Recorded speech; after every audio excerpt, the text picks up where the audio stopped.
all dear students, this is Amazing Science class 3rd chapter 11 wind and pollution. Yesterday we read pollution, air pollution, composition of air. In this series today we will discuss about the water pollution. Let we start. We need clean water to do a number of activities in our daily life. हमें ज़रूरत होती है पानी की अपने रोज़मर्रा के कार्यों को करने के लिए, दैनिक कामों को करने के लिए हमें पानी की ज़रूरत होती है. We pollute water by adding wastage from our houses and factories into it.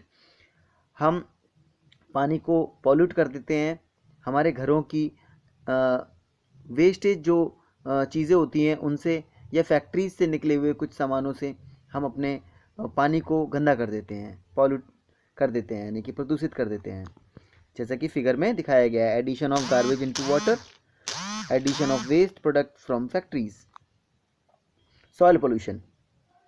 We throw a lot of garbage and harmful chemicals into the soil. हम बहुत सारे जो गार्बेज होता है हमारे घरों का, जो कूड़ा करकट होता है या कुछ हानिकारक केमिकल्स रसायन होते हैं, उन्हें हम मिट्टी पर फेंक देते हैं, मिट्टी में दबा देते हैं, फेंक देते हैं. वो अपने आप धीरे धीरे करके ज़मीन के नीचे चला जाता है. The chemical mix with the soil. और केमिकल इस तरह से हमारे सॉइल में, हमारी मिट्टी में मिल जाता है. This pollutes the soil. ये सॉइल पोल्यूशन है. Farmers spray chemicals to kill insects which eat the crops. हम फार्मर जो होते हैं वो केमिकल का स्प्रे करते हैं इंसेक्ट्स को, जो छोटे मोटे कीड़े मकोड़े हैं उनको मारने के लिए, जो कि फसलों को खा जाते हैं. But along with the insect it also kills small living things which are good for the soil. लेकिन इंसेक्ट के मारने के साथ साथ हम उन छोटे छोटे जीवों को भी मार देते हैं. जो किसान होते हैं वो क्या कहते हैं, स्प्रे कर देते हैं, इस वजह से वो डेड हो जाते हैं, जो कि हमारे सॉइल के लिए बहुत ही ज़्यादा गुड होते हैं, बहुत अच्छे होते हैं हमारे सॉइल के लिए, हमारी मिट्टी के लिए बहुत अच्छे होते हैं, जो कि हेल्पफुल होते हैं. Plant roots absorb these chemicals along with water.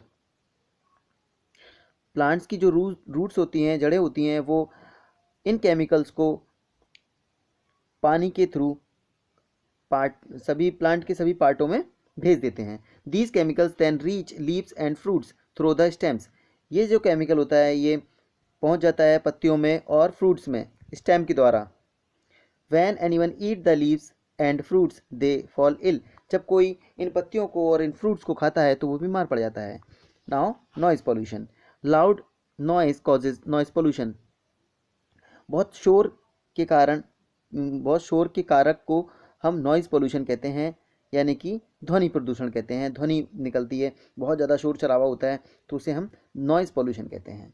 Bursting of crackers, constant blowing of horn and loud speakers cause a lot of noise.